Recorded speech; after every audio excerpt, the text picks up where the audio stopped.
Okay, we're going to do just a really simple Illustrator walkthrough. And today we're really just practicing moving shapes around, changing color, changing size, and then thinking about composition. So thinking about how we can start to use some really basic tools to create effects. So what I have is 3 artboards here. And again, artboards are just like my piece of paper that I'm working on. And I pulled 3 album covers. And what I want to do is create some really simple compositions that are kind of inspired by these album covers. So first, we've got the Velvet Underground banana cover, really famous, designed by Andy Warhol. And if I think about this, I think about how there's a lot of contrast. I think about how the colors are very simple. We just have black and this really bright primary yellow. And I think about how there's a lot of negative space. There's this kind of interesting negative space here that are the dominant characteristics of this design. And so I'm not going to try to make my design look like this. I'm not going to try to like make a banana shape or anything, but I'm going to do something that has those characteristics. High contrast, interesting negative space, things like that. All right, so I've started you off with 3 squares and a circle in different colors. We'll be changing all of that. So if I want to select one of my squares, I get the selection tool, or I push V, and that gives me my selection, and I can click to select it. Now I can click and drag to move this around. And if I want to resize it, I can just grab one of these points at the corner and drag. And you'll notice I can drag and I get a different shape. Okay, I'm going to Apple and Z and undo that. I can also hold down Shift as I'm dragging to lock my shape in. So now it's going to be a square. And for this one, I'm just going to keep squares. And so I'm going to say, okay, we're working on this. We're going to have really high contrast. And I'm going to go ahead and make this black. So to change the color of shape, I can either double click here on the fill color and I can change that to black. Okay. The other way that I can change the color is I can hit I to get the eyedropper, or I can click on the eyedropper here, and then I can go ahead and pull a color that's somewhere else. So I'm going to make that yellow, and I think I'm going to make this one yellow too. Okay, so this is what I'm working with, and now I'm thinking I want some interesting negative space, and I want a lot of contrast. I'm just playing around with what I think looks good. Okay, at this point, that's all we're doing. So I've got my selection tool. I think I want to make this a little bigger. I kind of like it standing out from this. So I think I like that. I have some negative space over here. Might move everything. So I can select more than one object at a time. I just drag over them. I can move that here. And I think I want to emphasize this dot more. I really like how it's overlaying these. So I'm going to make it a little bit bigger and bring it here. And then I'm going to bring this up a little bit so that it kind of emphasizes that overlap. And then I'm just going to bring this down so it's a little bit more on my canvas. Okay, and that's it. I like that. I've practiced working with shapes. I've resized things. And to me, this kind of reminds me of this without completely mimicking it. So now what I'm going to do is I'm going to move on to my next one, and I'm going to click and drag over all of my shapes. And then I can either come edit copy, or I can Apple C. And now I'm going to click here and I'm going to paste. All right, so now I'm working on my Sonic Youth cover. This is a lot less contrasty, right? These colors are much more similar, especially the text here. It still has some negative space, but it's less emphasized because I have less contrast, right? So this, I'm going to go for something that's kind of much more blended, much more kind of muddly. And I think what I'm going to do to start off with is just pull some colors. So I hit I to get my eyedropper, and I'm going to pull colors actually out of this image. So I'm selecting this one, and I'm going to get this nice pink color, and I'm selecting this one, and I think I want, let's see, I want a little more contrast than that. Okay, I like that. And then, if I think about where the contrast here is, this white is really contrasty, so I'm going to go ahead and pull that white. All right. And now I'm going to think about how I'm going to arrange these things. And what I want is I don't want all this white. I really want everything to take up a lot of space. So I'm going to go ahead and maybe just make this dark color cover everything.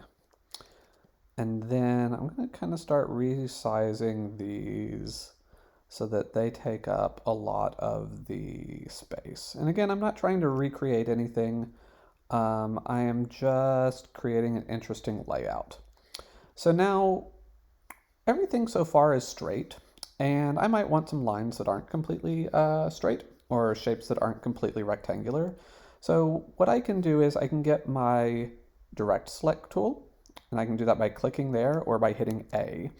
And this lets me move individual points. So there's 4 points or 4 vertices here, and I'm going to click on this one, and then I'm going to drag it. Okay, so I can start to get some interesting shapes here. Maybe I like that. And now I want to move this circle, so I'm going to go back to my regular selection tool, which I can get by hitting V. I'm going to bring it over here. And something that we haven't talked about is these objects are on top of each other, right? So here my black circle is on top of everything else. And I might want to change that. I might actually want this to be on top of my circle. And I've got some different ways to move that front to back right now. And one is I can come object. So I have it selected, right?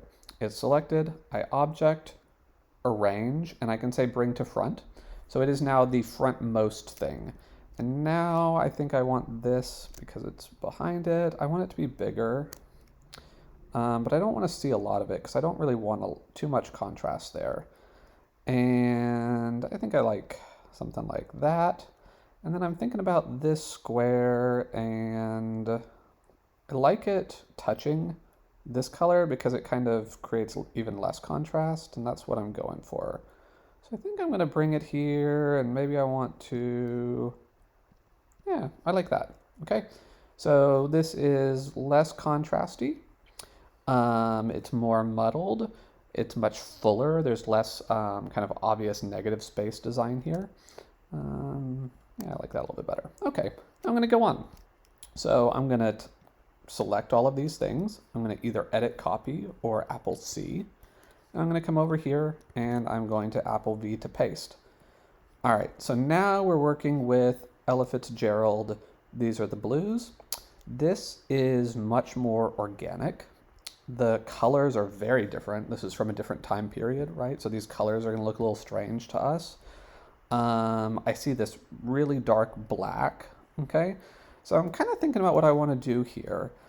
And let's just kind of see. I'm going to pull this apart so I can see my work area a little bit better. And I think I definitely want a background, and I want it to be this blue color. That seems okay to me. And I want kind of a little bit of a border around it. So you'll notice as you move things around, it's going to help you align them with other things. The pink lines are aligning with the middle of the album cover there. I like that. I'm gonna keep that. And then I actually like this white. It's kind of giving me some of these vibes. I'm just gonna go ahead and pull this color, so I'm pulling exactly the white that I want. And then I want some way to really kind of mimic this interesting black shape here. So I think what I'm going to do is, instead of using one of these shapes, I'm actually going to draw my own shape with the pen tool. And I just kind of want a squiggle here. So to get a curved shape, I'm going to click, and then I'm going to click again, and I'm going to start, I'm going to click, and then I'm going to click and drag. And as I drag, I'm going to start to get a curve. Okay. So I'm going to click again, and I'm just adjusting how that curve is going to go. And then I kind of want it to go off the page. So I'm going to bring it off the page. And again, I don't care about anything outside of my artboard. So that shape is okay. I'm going to hit V to go back and select it. And now I'm going to hit I and get the eyedropper, and I'm going to pull in that black. All right. And if I want to change the shape of this, we're getting a little bit more advanced now. So, really focus on the basics. But if you're with me, I want to change this curve. I don't love this curve, so I'm going to hit A.